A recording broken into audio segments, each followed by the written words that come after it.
Nikiwa katika maono nikawa nakiona kiti cha hofu kimeangushwa katika nchi ya Tanzania. Kuna kiti ambacho kilikuwa kipo katika nchi ya Tanzania, kiti cha hofu. Nilikuwa nakiona kiti cha hofu katika maono, na kile kiti kiliandikwa hofu. Nikawa naona, nilipomuuliza Mungu, Roho Mtakatifu akaniambia hicho kiti kilichokuwa kimesalia kwa muda mrefu kwa sababu ya hofu ya watu kimeangushwa. Na tazama, katika maono kiti cha hofu kimeangushwa na kizazi ambacho kitapuuza kila aina ya kilo ya sukari. Kuna namna ambavyo vijana wanashawishiwa waweze kufanya mambo fulani kwa vile vitu ambavyo wamekuwa wakipewa kama fedha. Kuna vijana ambao wamekuwa wakipewa fedha na wanaacha kuwa wazalendo. Nikawa nimeona taifa likiinuka, lakini si kwa nguvu ya kisiasa, bali kwa sauti ya waliochoka. Kuna sauti fulani ambazo zinasikika katika ulimwengu wa roho ambazo zinatokea katika nchi ya Tanzania. Nikaona kizazi kipya kinachokuja bila hofu, na kizazi hicho kimeandika historia mpya kwa hekima ya haki na ukweli. Ole kwa walionea masikini, maana mkono wa Bwana utawashusha, lakini heri waaminifu, maana wao watajenga Tanzania mpya. Naona pazia likipasuka juu katika bunge la taifa, waliojificha nyuma ya sheria watadhalilika. Bwana anasema sauti za watu hazitazimwa tena, na vipaza sauti za mamlaka na wale waliokula jasho la wengi watatapika walivyovitafuna.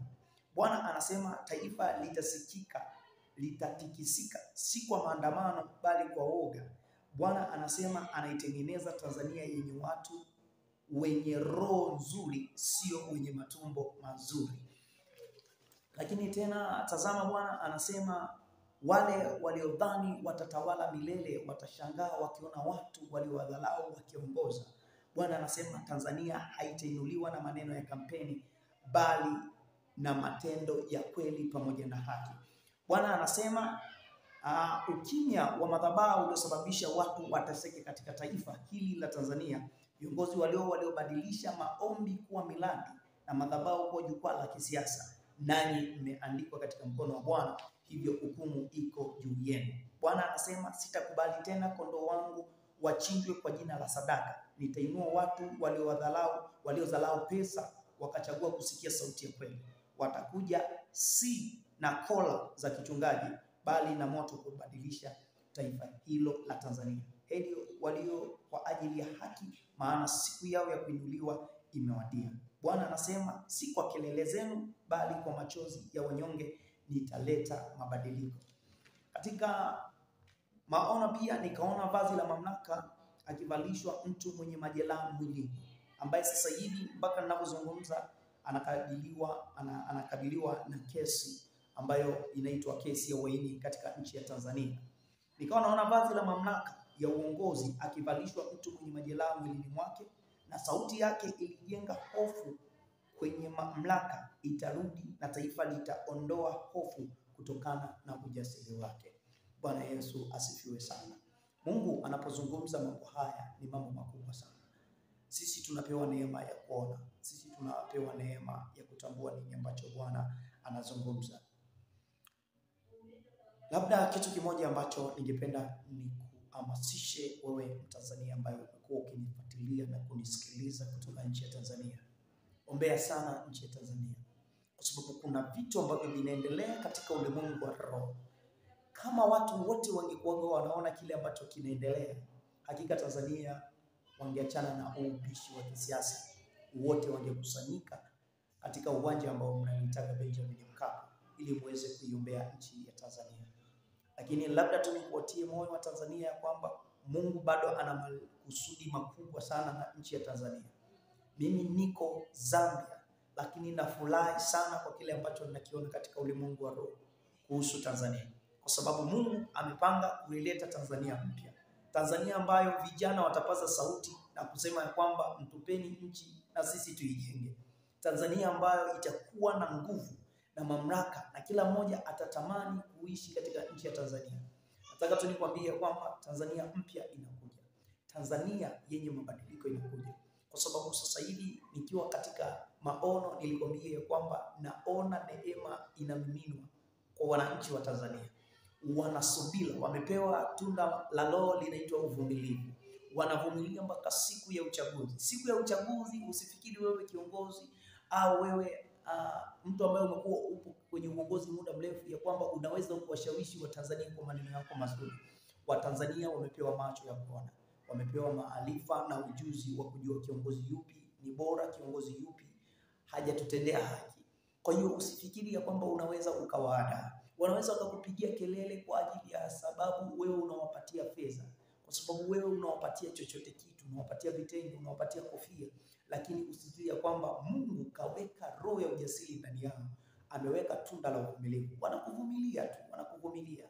Wanaweza kuwa wanakupigia shangwe, wanakupigia kelele na kusema kwamba wewe unafaa, wewe unastahili, lakini siku ya uchaguzi, ndugu yangu, utalia. Ni bora sasa hivi ugeuze njia zako, uanze kumtegemea Mungu peke yake, kwa sababu Mungu peke yake ndio kimbilio ambalo limebakia kwa viongozi wa Tanzania. Usifikiri ya kwamba kuna mtu ambaye ulikuwa unamsifia ya kwamba labda anafanya kitu fulani vizuri na afanyi, ukafikiria kwamba atakubeba ili akuweke katika nafasi. Hapana. Sasa hivi ni mkimbilie Mungu. Mungu mwenyewe ndiye anaanza kuchagua watu wa kuwaweka katika nafasi. Mungu ana makusudi makubwa sana na nchi ya Tanzania, ili iwe barua kwa nchi zingine za jirani kama Kenya, Uganda, Rwanda pamoja na Burundi, hata huku Zambia, kwa sababu kati ya kitu kikubwa sana ambacho Watanzania wanajivunia nacho, Watanzania wanasifiwa nacho, ni ile hali ya ukarimu wao pamoja na amani na utulivu ambayo miaka mingi sana imeshuhudiwa ikiendelea kusalia katika nchi ya Tanzania. Lakini tunataka nikwambie kwamba amani na utulivu wa nchi ya Tanzania si viongozi peke yao wanaweza kuchochea hilo jambo liweze kutokea, bali ni kiti cha enzi cha Mungu mwenyewe. Namtukuza Mungu leo tena tarehe 10 ya mwezi wa 5 mwaka 2025.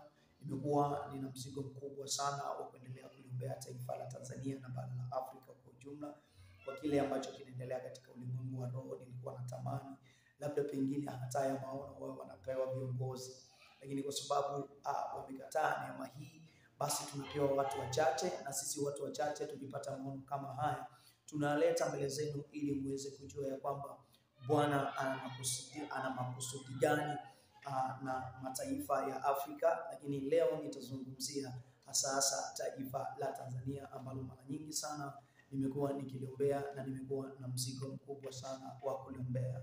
Sasa nina baadhi ya maono ambayo ni kama maono